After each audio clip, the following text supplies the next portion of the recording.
Assalamualaikum warahmatullahi wabarakatuh.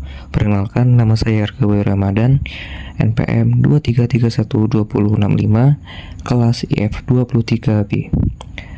Baik, di sini saya akan menjelaskan tentang materi Toharoh.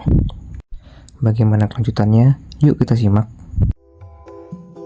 Memahami Toharoh. Toharoh atau yang sering disebut sebagai wudhu adalah praktik penting dalam agama Islam. Ini bukan sekedar membersihkan tubuh secara fisik, namun juga membersihkan jiwa dan mempersiapkan diri untuk mendekatkan diri kepada Allah Subhanahu wa Ta'ala dalam beribadah. Dalam tulisan ini, kita akan menjelajahi makna, tata cara, dan pentingnya toharoh dalam kehidupan seorang muslim. Berikut adalah topik bahasan yang akan kita bahas pada hari ini. Yang pertama yaitu apa itu toharoh, yang kedua syarat-syarat toharoh, yang ketiga air yang sah, yang keempat tata cara bertoharoh, yang kelima penutup. Secara bahasa, toharoh dalam bahasa Arab yaitu tawadu, berasal dari kata dasar wudu yang memiliki arti bersuci.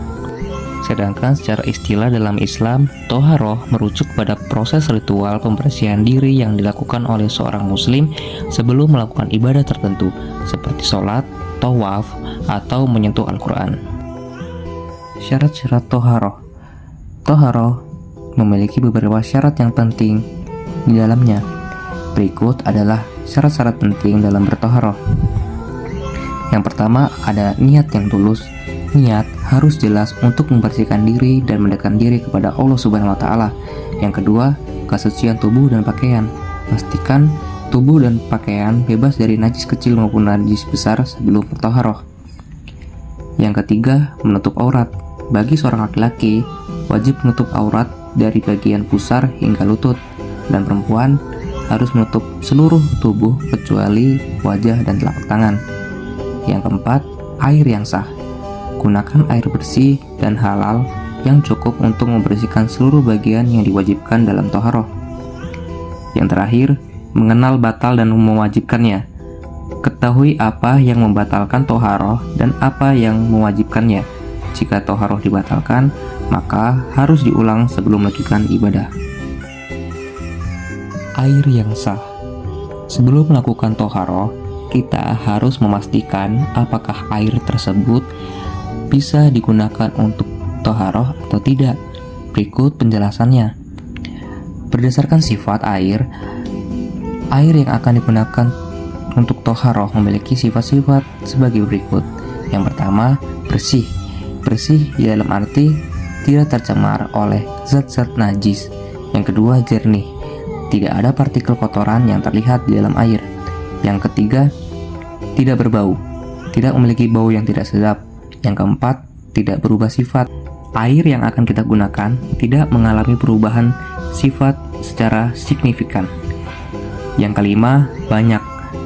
Banyak dalam artian tersebut yaitu tersedianya dalam jumlah cukup untuk membersihkan anggota tubuh yang akan kita toharoh. Yang kelima, banyak.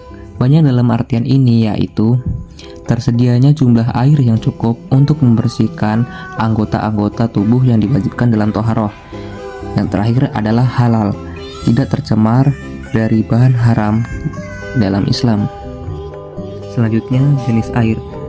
Jenis-jenis air yang dapat digunakan untuk toharoh yaitu air mengalir, air yang dari sungai, mata air, atau dari keran yang bersih. Yang kedua, air hujan, air yang jatuh langsung dari langit. Yang ketiga, air sumur, air bersih dan tidak tercemar. Yang keempat, air mata air yang jernih dan bersih. Yang kelima, air laut yang tawar, air laut yang telah mengalami proses penguapan dan kondensasi. Air terpelihara, air yang tidak tercemar dari zat-zat yang najis. Air Zam-Zam, air yang berasal dari sumber Zam-Zam di Mekah dan sangat dihormati oleh umat muslim. Tata cara toharoh. Di dalam toharoh tentunya ada beberapa tata cara dalam bertoharoh. berikut adalah tata cara bertoharoh. Yang pertama adalah niat yang tulus. Niat yang jelas untuk membersihkan diri secara fisik dan spiritual.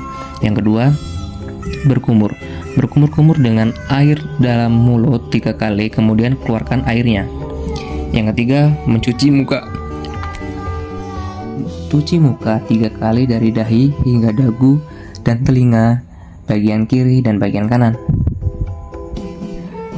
Mencuci tangan dan lengan. Cuci kedua tangan dan lengan hingga siku sebanyak 3 kali. Mengusap kepala. Usap kepala dari dahi hingga belakang kepala 1 kali. Yang terakhir, mencuci kaki. Cuci kedua kaki hingga mata kaki sebanyak 3 kali. Pentingnya toharoh. Toharoh bukan sekedar kewajiban, tetapi juga merupakan cara untuk menjaga kesucian tubuh dan hati.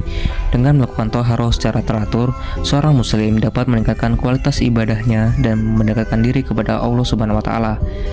Toharoh juga memiliki banyak makna dan penting dalam kehidupan seorang muslim. Antara lain, yang pertama adalah menjaga kesucian tubuh dan hati, membersihkan tidak hanya fisik, tetapi juga hati dan pikiran dari kotoran dan dosa-dosa kecil.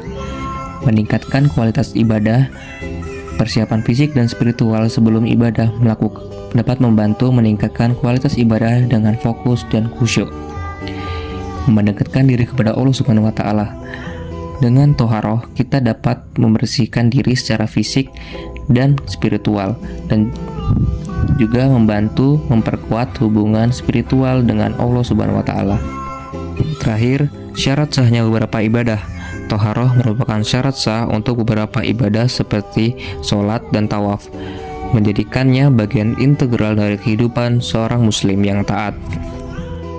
Kesimpulannya adalah, dengan memahami dan menghayati pentingnya toharoh dalam Islam, kita dapat menyimpulkan bahwa toharoh bukan sekedar tindakan rutin atau kewajiban formal, tetapi merupakan landasan spiritual yang membangun kebersihan fisik dan kesucian hati. Toharoh adalah praktik yang tidak hanya mencakup aspek kebersihan fisik, tetapi juga kesucian spiritual dalam kehidupan seorang muslim. Melalui pemahaman makna dan tata cara toharoh, seseorang muslim dapat mendalami ibadahnya dan mendalami kehadiran Allah Subhanahu wa Ta'ala dalam setiap langkah hidupnya. Toharoh juga membantu menghapuskan kotoran dan dosa-dosa kecil, memperkuat koneksi spiritual kepada Sang Pencipta, serta mempersiapkan diri untuk melaksanakan ibadah dengan hati yang suci. Marilah kita tingkatkan kesadaran akan pentingnya toharoh dalam menjalani kehidupan sebagai seorang muslim yang taat.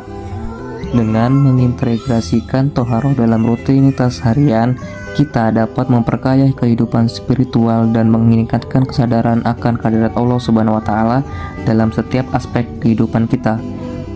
Semoga dengan kesadaran dan amal yang tulus, toharoh menjadi sumber keberkahan dan spiritualitas yang mendalam bagi kita semua.